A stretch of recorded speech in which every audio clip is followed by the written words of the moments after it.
Welcome back to the Maelstrom, ladies and gentlemen. We have another Warhammer 40K battle report for you today, coming at you with our first 9th edition endeavor. Today we are doing 2,000 points, Necrons versus Blood Angels. We are going to be playing only war from the 9th edition rulebook. So we have 4 objectives set up across the table. We're going to be trying to accomplish more objective holding than our opponent is able to do. And then when the game comes to an end, if one side is destroyed, the other side is the victor. Otherwise, we go to victory points. The Blood Angels chose this side of the table for their deployment, which means the Necrons will be coming at them from here. We will be right back with the armies.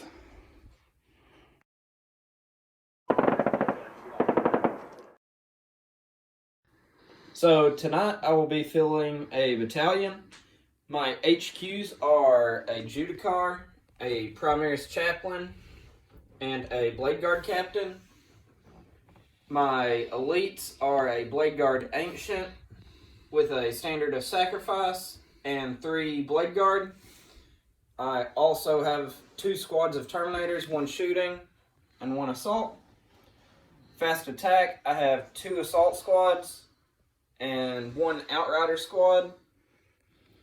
Troops, I have a 10-man tactical squad with missile launcher plasma gun, a 5-man intercessor squad, and a 10-man assault intercessor squad with an impulsor and eradicators.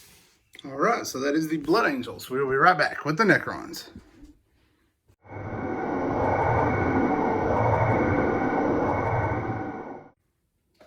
Next up, we have the forces of the Necrons. Today we are playing Nefric Dynasty, and we are going to be using a battalion. So we have our 3 HQs, which are the new guys from the Indomitus box. Our Warlord is going to be the Scorpek Destroyer. He has Skin of Living Gold, so -1 to be hit by all enemy attacks. And he also has our Relic, which is going to be the Nightmare Shroud, so he has a 2+ armor save. We have a Plasmancer. And we have the new Necron Overlord with the Tachyon Arrow and the Hyperphase. In our troop section, we have a 10-man squad of Immortals. They have a Gauss Blaster weapon set up. We have 20 warriors with Gauss Flayers. And then we have 10 warriors that are armed with the new Gauss Reapers. And they're going to be riding in a Ghost Ark. In addition, in transports, we have a pair of Night Scythes. We also have, for our elites, the new Canoptic Reanimator. We have a squad of 3 Scorpek Destroyers. And then in fast attack, we have 8 Canoptic Scarab Swarms. And we have 6 Canoptic Wraiths. Moving over into heavy support for our last unit, we have 3 Heavy Destroyers. So that is going to be the Necron contribution to warfare. You have seen the armies and you have seen the table. We will be back as we get stuck into the Maelstrom. All right, deployment is complete. The Necrons deployed their Heavy Destroyers on this end along with the Wraiths.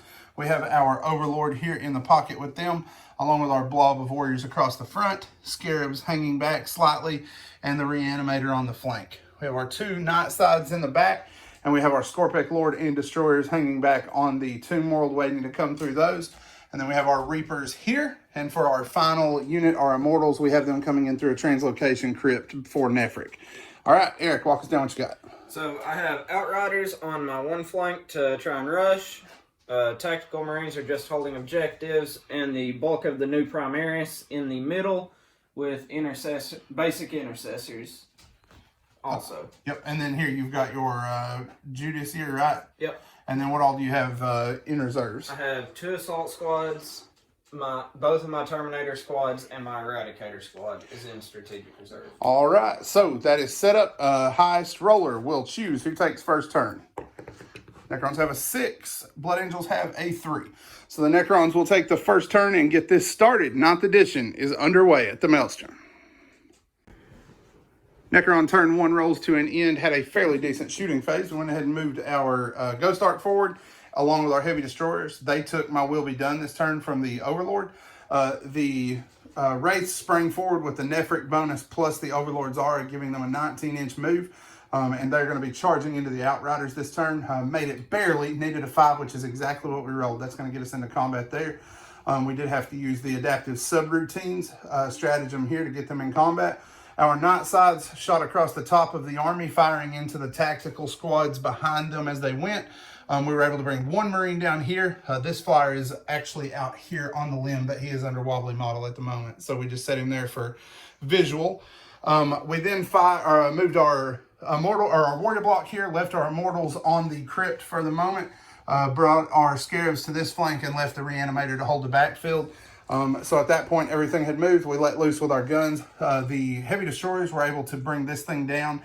We took extermination protocols, took 9 wounds out with a 5 and 2 2s, but we did reroll one of the 2s to a 4 and finish it off, and it did explode. Now, in the new rules, for those of you who haven't looked at them super close yet, you cannot reroll vehicle explosions. So after it exploded, it did 3 wounds to his ancient, 2 wounds to one of the Blade Guard veterans up front, wounded an assault intercessor, and killed an intercessor.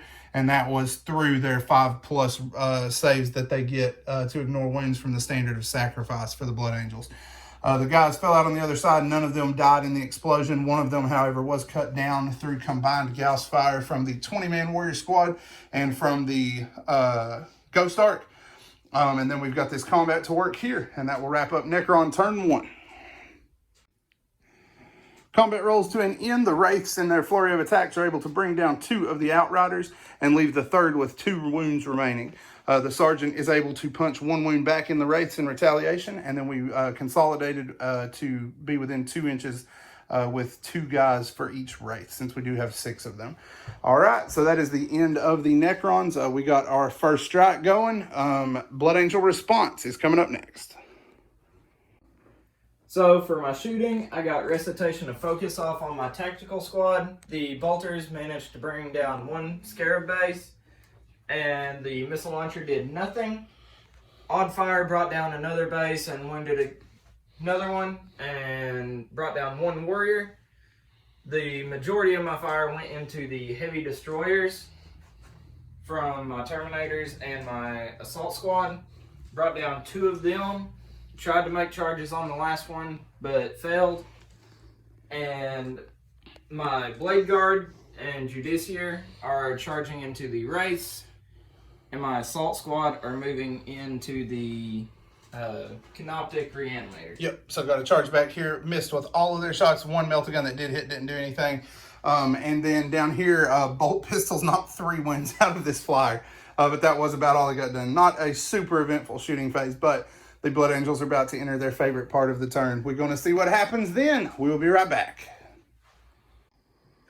So the Wraiths, I managed to bring down 1 and wound another 1 twice. And my Assault Squad managed to cut down the Canoptic Reanimator. Yeah, not impressed with this guy. Way too expensive. Hoping GW will address that, give him a little bit of a points break in the future. But he is down. The Wraiths did perform fairly well. They missed the Outrider. 2 of them attacked the Outrider and completely failed, hitting twice, wounded him once, and he made his 5 up. Missed with all 3 attacks against the Judiciary, but the 2 Wraiths back here did bring down 2 Blade Guards. So at least it wasn't a total fail on this end from the Wraiths. But that is the end of turn 1. We are currently tied up 2-2. There is no first strike in this mission. I did miss that. So we each scored 2 objectives in our first turn. So it's 2-2 at the moment. Turn 2 coming up next. All right, Necrons have finished up turn 2. Our destroyers, unfortunately, did not reanimate anyone, so they jumped to the tower. We also moved the Ghost Arc forward to continue holding this objective and to threaten these Marines, Gauss Reapers, and the tank shot here. We had enough shots to get them, but the Marines dug in and kept their faith in the Emperor. 2 of them survived the volley despite taking horrendous numbers of saves. Over here, we got our Scorpec destroyers out. We also paid for an enhanced invasion beam and got the Destroyer Lord out. He moved this way and is getting ready to charge into these guys. His piddly gun did only do 1 wound to these guys total. Our flyers then zigzagged across each other, and both of them fired back here. We were able to bring down a grand total of 2 Marines. Eric has not been able to make any damage happen, but he is making the saves like a boss, thankfully. Down here, we teleported in our Immortals. They were the one really shiny spot of shooting. They knocked out 4 Assault Intercessors. We also got 1 here from firepower from the Plasmancer.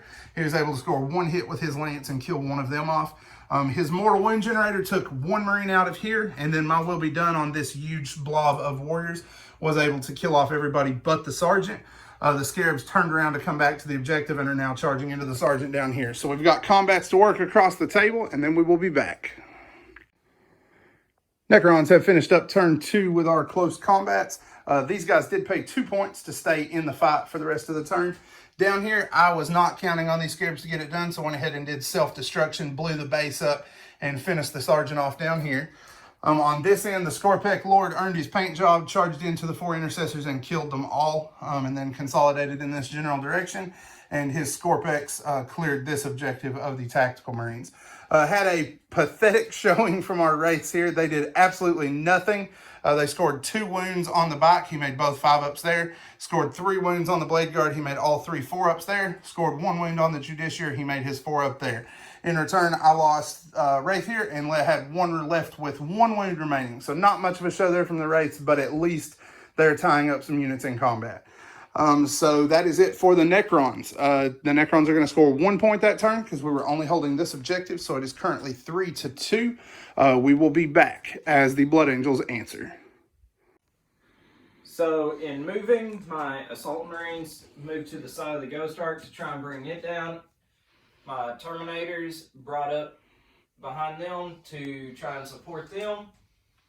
The rest of my stuff backpedaled to deal with the Scorpec Lord and the Destroyers. My Eradicators showed up on my table edge and shot one of the flyers down. Yeah, those Eradicators are going to be a problem. If you have not read the rules yet, GW was clearly tipsy when they made those rules.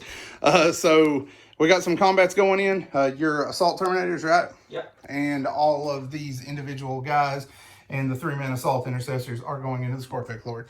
We're going to see if it can be some resilience. We will be back after that. So my Terminator Assault Squad managed to bring the Ghost Ark down to 1 wound.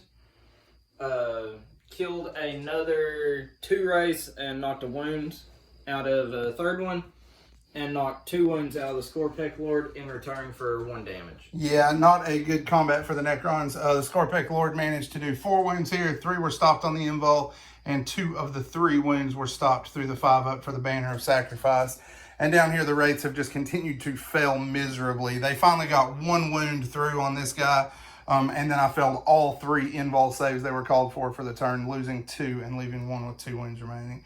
So we did at least get Quantum Deflection to work out here and keep this thing alive with 1 wound left. Also realized between turns as I was brushing up on my rules, and all of you are probably screaming into the computer, that I cannot shoot out of this tank. Not sure why that thing's not open topped, but it isn't.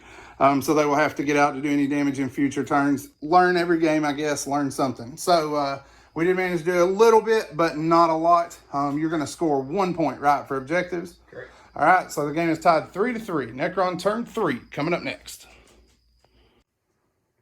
All right, Necrons have finished up turn 3. We managed to score 2 points, 1 for holding here with the Scorpex and 1 for holding this objective with our swarmy stuff.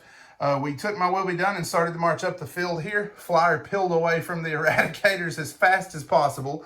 And these Immortals moved forward along with the Plasmancer to start working on the Marines in the tower. However, the Plasmancer got the job done. He killed 2 with his mortal wound generation and killed the other 2 with his staff. The Chaplain then took 3 wounds, 2 from the Immortals that could see him, and then a handful of warriors here had range. They were able to put another wound in him. The balance of the warriors fired their shots down here and were able to kill off the last Terminator. These guys rolled insanely well, and then the Terminators matched them by rolling insanely poorly. They killed all but 1 Terminator. He had 1 wound left, and that was between shots from them and from, I think, 6 warriors here that could shoot the Terminators. The remainder of the warriors killed off 1 of the Assault Marines, and then the last Terminator went down to Tesla Destructor fire from here. On this end, we did play reanimation protocols on our Canoptics this turn and got 3 of the 4 that were dead back. And then here, the luck continued, got both of these guys back on reanimation. And we got the 1 warrior that died here. So a huge turn there for that. We used reanimation protocols to get these, or used extermination protocols on these guys to fire into the Eradicators here. They brought 2 Eradicators down, left 1 at 1 wound. And I decided I was tired of looking at those guys. They shot down my plane. My Tachyon arrow went down range here and finished the 3rd guy off. The Scorpex are joining their leader in combat, targeting just the captain for their ire to see if they can bring him down. We have several combats to work, and then we will be back. All right, close combat rolls to an end. On this end, the Wraiths were finally able to figure out what they were doing. Apparently something got upgraded in their software when they reanimated. They killed the Outrider and the Blade Guard veteran, took no damage in return, and also poked a wound into the Justiciar. We did forget Death Visions of Sanguinius. He would be down to 1 wound, but he did save 2 of them with his rolls for that. Is that correct? Death Visions, right? Yep. Okay. All right, down here, the Scorpec Destroyers killed the captain. Scorpec Lord killed the Banner Bearer, and then the Intercessors put 1 more wound into the Destroyer Lord, or Scorpec Destroyer. So that is it for Necrons for this turn. We go in the lead 5-3 for the moment on objectives. Blood Angels, turn 3, coming up next. So shooting, my Assault Marines Melt-A-Gun failed to do the job, so the Storm Bolters off the Terminators finished it up. Assault Cannon managed to bring 1 warrior down. And Assault Phase, the Race cut through my Justiciar, and the Scorpec Lord killed my Assault Intercessors. Yep. So not much going that good there for the Blood Angels. At that point, you said you're going to call it there, right, sir? Yep. All right, good game. The Necrons do emerge victorious, although we have a very much new respect for Eradicators. Those guys are so scary. We will be continuing to post 9th edition games as we go. Our next big project is going to be pushing armies forward for a crusade for 9th edition. We are still trying to finalize factions to make sure. Caleb is going to be playing his orcs, and I am most likely going to be starting my Iron Warriors back. They were one of my first armies, going to probably start them to run up for the crusade. And Eric, I think, is teetering right now between doing orcs himself or doing Tau, one of the two. So keep that in mind. We're going to be running those up in the near future, and we will continue with our normal battle reports. We're looking to bring more content to you guys. If you like what you saw, like the video, give us a subscription. We appreciate that more than you can ever know. And to those of you who have subscribed recently, we thank you. If you like the content, share it. We would love to get more videos and have more time to work on these videos for you guys. So every subscription and every share does help. If you want to see our new content as it comes out, make sure you hit the bell beside subscribe. That way you will receive notifications of our content. And check us out on Facebook, because we also post all of our new content and our hobby stuff there as we get our painting done. Along with Instagram, where we also post newly painted models. As always, guys, thanks for spending time with us today at the Maelstrom.